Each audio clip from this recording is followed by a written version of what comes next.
Welcome to நாத்தனார் kitchen. இன்னைக்கு கார்த்திகை திருநாள் ஸ்பெஷல் முருகன் பிரசாதம் கந்தரப்பம் செய்ய போகிறோம். இது செட்டிநாள் ஸ்பெஷல் பலகாரமும் கூட. அதுக்கு முன்னாடி ஃபர்ஸ்ட் டைம் நம்மளோட சேனலை பார்க்குறவங்க சப்ஸ்கிரைப் பண்ணிக்கோங்க. அப்படியே பக்கத்தில் உள்ள பெல் ஐக்கானை கிளிக் பண்ணுங்கள். ஆல் ஆப்ஷன் பட்டனையும் ப்ரெஸ் பண்ணிக்கோங்க. அப்போ தான் நாம் போடுற வீடியோக்கள் உங்களுக்கு நோட்டிஃபிகேஷனாக வரும். வாங்க இப்போ எப்படி பண்ணலான்றதை பார்க்கலாம். இப்போ நான் ஒரு காப்படி அளவு ஒரு உலக்கு அரிசி எடுத்திருக்கேன். அது நிறையா எடுத்திருக்கேன். அதை இப்படி தலை எடுத்துடணும். எடுத்துட்டு கீழே சிந்தின அரிசியெல்லாம் தனியாக எடுத்து வச்சிடணும். நம்ம இப்போ எந்த அளவு தலை இருக்கோ அந்த ஒரு கப்பை மட்டும் நம்ம எடுத்துக்கிறணும். அது மேலே நம்ம உளுந்து போடணும். அந்த எந்த அளவுக்கு உளுந்து பிடிக்குதோ அதுதான் அளவு. அது கிளாஸாக இருந்தாலும் சரி, வேறு எந்த மெஷர்மெண்ட் கப்புனாலும் சரி, அந்த மாதிரி மெஷர் பண்ணிக்கிறணும். இது வந்து ஈஸி மெத்தேடு. அப்படி இல்லைன்னா தலை அரிசி எடுத்துகிட்டு 1/4 கப்பு உளுந்து சேர்த்துக்கிறலாம். ஒரு 1/2 டீஸ்பூன் அளவு வெந்தயம். நான் காப்பொடி போட்டிருக்கிறதுனால 1/2 டீஸ்பூன் போட்டிருக்கேன். நீங்கள் போடுற அளவை பார்த்து சேர்த்துக்கோங்க. நான் 1 டேபிள் ஸ்பூன் கடலைப்பருப்பு சேர்த்துருக்கேன். இது வந்து நல்லா சாஃப்ட்னஸ் கொடுக்கறதுக்காண்டி இது சேர்த்துருக்கேன். இப்போ இது எல்லாத்தையும் நல்லா மிக்ஸ் பண்ணி நல்லா வாஷ் பண்ணிவிட்டு ஒரு 3 மணி நேரம் ஊற வச்சுக்கிறணும். இப்போ வெல்லத்தை பொடிச்சு வச்சுருக்கேன். நம்ம எந்த கப்புட்ட அரிசி எடுத்துருக்கோமோ அதுகிட்ட தட்டவே 1 கப் அளவு வெல்லம். இப்போ ஒரு அளவுக்கு வெல்லமே நான் எடுத்திருக்கேன். ஒரு 1/2 தேங்காய் துருவி எடுத்து வச்சுருக்கேன். இது கூட கொஞ்சம் சுக்கு, ஒரு 3 ஏலக்காய். இப்போ நம்ம எடுத்துருக்கிற அளவுக்கு இது. இந்த சுக்கில் கொஞ்சமாக தான் நம்ம சேர்க்க போகிறோம். இப்போ அரிசியை வாஷ் பண்ணி ஊற வச்சுருவோம். இப்போ வாஷ் பண்ணி ஊற வச்சு ஒரு 3 மணி நேரம் நல்லா ஊறிடுச்சு. இப்போ தண்ணியை இருத்துட்டு நம்ம மிக்ஸி ஜாரில் போட்டு நல்லா அரைச்சி எடுத்துக்கலாம்.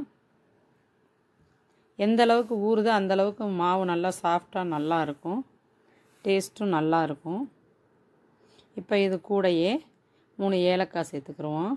இப்போ அரிசி மிக்ஸி ஜாரில் போட்டு ஏலக்காய் சேர்த்துருக்கோம். இது கூட கொஞ்சமாக சுக்கு கட் பண்ணி சேர்க்க போகிறோம். இதே சுக்கு பொடியாக இருந்துச்சுன்னா 1/4 ஸ்பூன் அளவு சேர்த்தா கரெக்டாக இருக்கும்.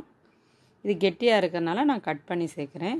இப்போ இதையும் சேர்த்து நம்ம அரைச்சி எடுத்துகிட்டு வந்துக்கிறோம். கொஞ்சம் குறகுறப்பாக இப்படி அரைச்சி எடுத்துகிட்டு வந்துடணும். தண்ணி ஊற்றி அரைக்கக்கூடாது. இந்த அளவு அரைச்ச உடனேயே நம்ம எடுத்த வெல்லத்தை இதோடு சேர்த்து மிக்சியில் அரைச்சோன்னா இந்த வெல்லமும் எல்லாம் சேர்ந்தோன்னா அந்த வெல்லம் நல்லா மெல்ட் ஆயிரும். மாவு நல்லா தண்ணியாட்டம் வந்துடும். அதனால் தண்ணி சேர்க்க தேவையில்லை. நம்ம தண்ணியே சேர்க்காமல் வெல்லம் சேர்த்து அரைச்சோன்னே எவ்வளோ தண்ணி ஆயிருக்குன்னு பாருங்கள்.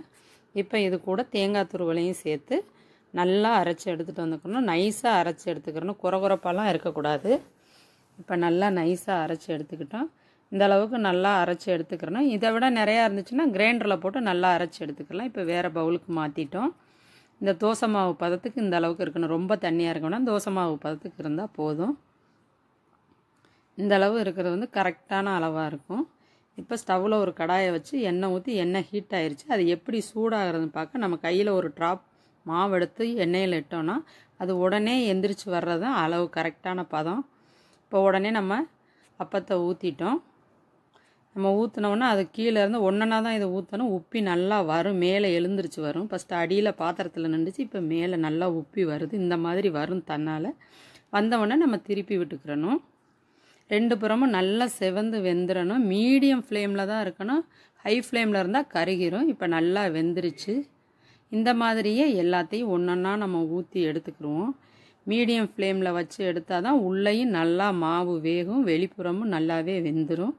அப்போ நல்லா சாஃப்டாகவும் இருக்குது. இல்லாட்டி கருகிரும், இல்லாட்டி உடனே செவந்த மாதிரி ஆயிரும், உள்ளே மாவாக இருந்துடும். மீடியம் ஃப்ளேமில் வச்சுக்கிறணும். அந்த ஒரு ட்ராப் மாவை விட்டு எப்படி நம்ம எண்ணெய் காய்ச்சலோட பதம் பார்த்தோமோ அந்த மாதிரி பார்த்துட்டு ஊற்றுனீங்கன்னா நல்லா கரெக்டாக இருக்கும். எல்லாமே நல்லா பக்குவமாக கரெக்டாக செவந்து நல்லா வரும். இல்லாட்டி கருகுன மாதிரி ஆயிரும், இல்லை திரிஞ்சிரும். அந்த மாதிரிலாம் இல்லாமல் இருக்குது இந்த மாதிரி ஊற்றினோன்னா. இப்போ நம்மளோட சுவையான கந்தரப்பம் ரெடி.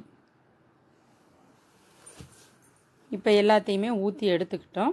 இப்போ பாருங்கள் இது எவ்வளோ சாஃப்டாக உள்ளேயும் நல்லா வெந்திருக்கு. நல்லா பஞ்சு மாதிரி நல்லா சாஃப்டாக இருக்குது. இது 2-3 நாள் ஆனாலும் கெடாது, நல்லாயிருக்கும். உங்களுக்கு இந்த ரெசிபி பிடிச்சிருந்துச்சுன்னா நீங்களும் ட்ரை பண்ணி பார்த்துட்டு லைக் பண்ணுங்கள், ஷேர் பண்ணுங்கள். உங்களோட கருத்துக்களை கமெண்ட் பாக்ஸில் போஸ்ட் பண்ணுங்கள்.